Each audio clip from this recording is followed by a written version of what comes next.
Mad లాంటి youthful ఎంటర్టైనర్తో first సినిమాతోనూ success అందుకొని ఇప్పుడు రెండో సినిమా మేము ఫ్రెండ్స్ అండి అంటూ గోదావరి యాసలో తన అద్భుతమైన నటనతో ప్రశంసలు అందుకుంటున్న నార్ని నితిన్ గారు ప్రస్తుతం మనతో పాటు ఉన్నారు. ఈ హ్యాపీనెస్ని ఎలా ఎంజాయ్ చేస్తున్నారు అడిగి తెలుసుకుందాం. హాయ్ నితిన్ గారు. హాయ్ అండి. ఫస్ట్ సినిమాతోనే మ్యాడ్తో హిట్ అందుకున్నారు, సెకండ్ సినిమాతో కూడా హిట్ అందుకున్నారు. ఇలా కంటిన్యూస్గా అంటే మీ చూసింగ్ ఏదైతే ఉందో అది నిజంగా చాలా అద్భుతం అని చెప్పాలి. ఎన్టీఆర్ గారు బామ్మది నేను ఏదో స్టార్ అయిపోవాలి, పెద్ద పెద్ద సినిమాలు చేసేయాలని కాకుండా మీ క్యారెక్టర్లో ఒదిగిపోయే సినిమాలు చేస్తున్నారు. ఇది ఎలా అండి, ఎలా వచ్చింది మీకు? ఏం లేదండి, సినిమా మీద ఉన్న పిచ్చి అంతే. మాకు సినిమా హిట్ కొట్టాలనేదే కానీ నేనెటో ముందుకెళ్ళిపోదాం ఎక్కడికో వెళ్ళిపోదాం అనేది ఎప్పుడు అనుకోలేదు. సినిమా హిట్ కొడుతూనే అలా స్లోగా అడుగడుగు వేసుకుంటూ వెళ్దాం అనే ఒక ఆలోచనతోనే ఇలాంటి మంచి మంచి సినిమాలు ఎంచుకోవడం జరుగుతుంది. మీకు అంటే ఈ క్యారెక్టర్స్ చూసింగ్ కానీ స్క్రిప్ట్ చూసింగ్ కానీ మీకు బ్యాక్ బోన్గా ఉండేది ఎవరు, హెల్ప్ చేసేది ఎవరండి? మామూలుగా స్క్రిప్ట్ సెలెక్షన్కి వచ్చేటప్పటికి నాదే అండి, నాదే ఫైనల్ కాల్ అయి ఉంటుంది. ఎందుకంటే బావగారు కావచ్చు, నాన్నగారు కావచ్చు, ఇంట్లో అందరు నమ్మేది ఒకటే, స్వయం కృషితో వచ్చిన వాళ్ళే. బావగారు కావచ్చు, అలాగే మా నాన్నగారు కావచ్చు, అందరు స్వయం కృషితో వచ్చిన వాళ్ళే. సో అదే నా పైన కూడా ఉండాలి అనే ఫీలింగ్తోనే ఉంటారు ఎప్పుడు. సో సెలెక్షన్ అవన్నీ నేనే చేస్తానండి, కానీ తప్పకుండా ఇంట్లో వాళ్ళ సజెషన్ అయితే తీసుకుంటాను ఇలా చేయబోతున్నానని. కానీ వాళ్ళు ఇచ్చే సజెషన్ ఒకటే, నీకు సినిమా నచ్చిందా, నీకు సినిమా హిట్ అవుతుంది అనిపిస్తుందా, చేసే, అదొకటే అండి. So very happy for the family members what I have. అంటే ఫస్ట్ సినిమాలో నవ్వించే క్యారెక్టర్ చేశారు, సెకండ్ సినిమాలో కూడా నవ్వించే క్యారెక్టర్ చేశారు. నాకు బిల్డప్లు కావాలి, నాకు హీరో అనిపించు, అలాంటి అంబిషన్ మీకు లేదా? చెప్పాలంటే మ్యాడ్లో బిల్డప్ కొంచెం fight ఉన్నిందండి. So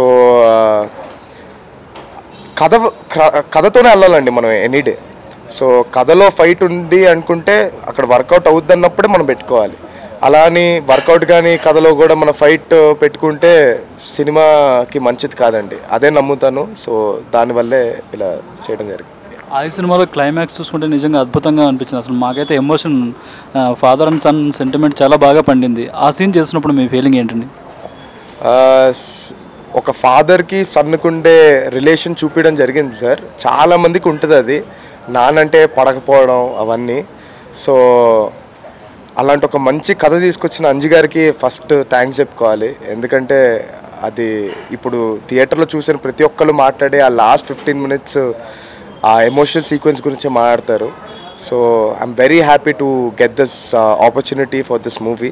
thank you so much sir, for the Anji గారు, ఫర్ వాసు గారు, అరవింద్ గారు, విద్యాక్క, ఎవ్రీవన్. థ్యాంక్ యూ అండి. ఈ సినిమా చేయడానికి ముందు మిమ్మల్ని తీసుకుంటున్నాం అన్నప్పుడు అల్లు అరవింద్ గారు బావగారికి ఫోన్ చేసి చెప్పారంటే ఇట్లా తీసుకుంటున్నాము పర్లేదా అని అన్నప్పుడు అతని సినిమా అతని ఇష్టం అన్నట్టు చెప్పారంట. మీకేం చెప్పారు ఆ టైంలో? అంతే అండి, నేను ఇందాక కూడా చెప్పాను కదా సార్, ఎవరి రాత వాళ్ళే రాసుకోవాలి అనేది బాగా నమ్ముతారని. సో అలానే బావగారికి వెళ్ళి చెప్పడం జరిగింది. నేను చెప్పిన వెంటనే ఆయన వెరీ హ్యాపీ. ఎందుకంటే పెద్ద ప్రొడక్షన్ హౌస్, నీకు మంచిగానే ఉంటుంది, వాళ్ళు బాగా చేస్తారు సినిమా, అవన్నీ చెప్పారు, నాకు చెప్పడం జరిగింది. ఆ తర్వాత కానీ సినిమా కథ విషయానికి వచ్చేటప్పటికి ఆయన నాకే వదిలేస్తారండి. నీకు నచ్చితే చేసేయి, నీకు నచ్చలేదా వద్దు, నీకు నచ్చితే చేసేయి, మమ్మల్ని అడగాల్సిన అవసరం కూడా లేదు, నీకు నచ్చిందా, నీకు కథ మీద సినిమా ఇష్టం కాబట్టి, మాకు కూడా ఫస్ట్ నుంచి సినిమాలంటే ఇష్టం కాబట్టి, సో మీ డెసిషన్ రైటే ఉంటుందని ఎప్పుడు నమ్ముతారు బావగారు. సో అలాగే చేయడం జరిగింది సార్. ఈ సినిమా బాగా సక్సెస్ అవుతుంది, సక్సెస్ మీట్ కూడా చేస్తామన్నారు. సక్సెస్ మీట్కి మీ బావగారు వస్తారని కూడా అంటున్నారు, నిజమేనా? సార్ ఇంకా ప్లానింగ్స్లో ఉన్నాం సార్, ఏం చేద్దాం సక్సెస్ మీట్ అవన్నీ ఇంకా ఏమీ డిసైడ్ అవ్వలేదు. డిసైడ్ అయిన వెంటనే తెలియజేస్తాను సార్.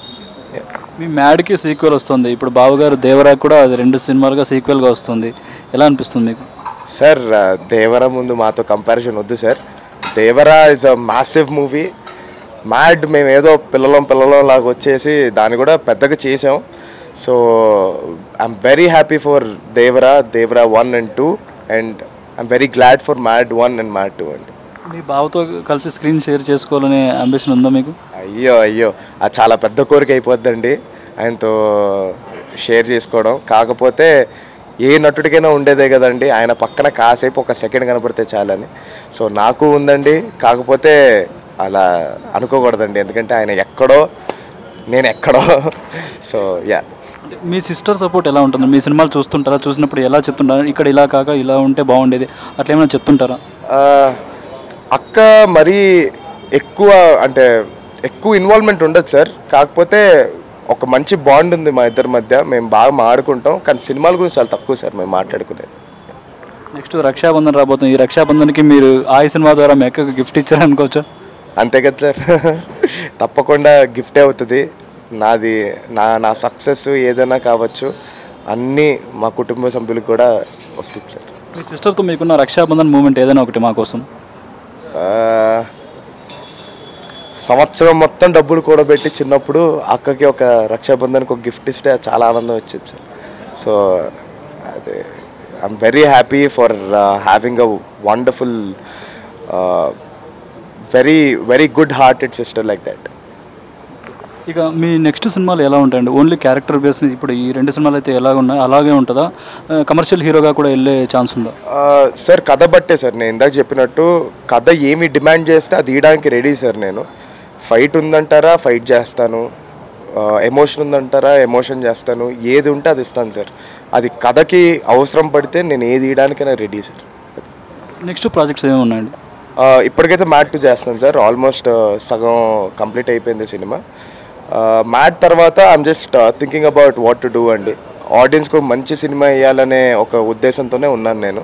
సో తప్పకుండా 4వ సినిమా కూడా ఒక మంచి సినిమా ఇవ్వాలనే ఒక తాపత్రయంతోనే ఇంకా నేనేమీ సెలెక్ట్ చేయలేదు. తప్పకుండా ఒక మంచి కథనే ఇస్తానండి ఆడియన్స్. మిమ్మల్ని మెప్పించాలంటే దర్శకుడు ఎలాంటి కథతో రావాల్సి? సార్ కథ బాగుంటే చాలు సార్. ఇలాంటి కథ అలాంటి కథ అంటూ ఏమీ లేవు. కథ సూపర్ ఉంది, దాంట్లో నాకు ఒక మంచి విజయాన్ని ఇస్తుంది అనుకున్నప్పుడు నేను తప్పకుండా చేస్తాను సార్ సినిమా, ఏదైనా కావచ్చు. ఇంకోటి ఏంటంటే మీరు ఇప్పటి వరకు చేసిన 2 సినిమాలు ముగ్గురు హీరోలు అన్నట్టు చేశారు. నెక్స్ట్ సోలోగా ఎక్స్పెక్ట్ చేయొచ్చా?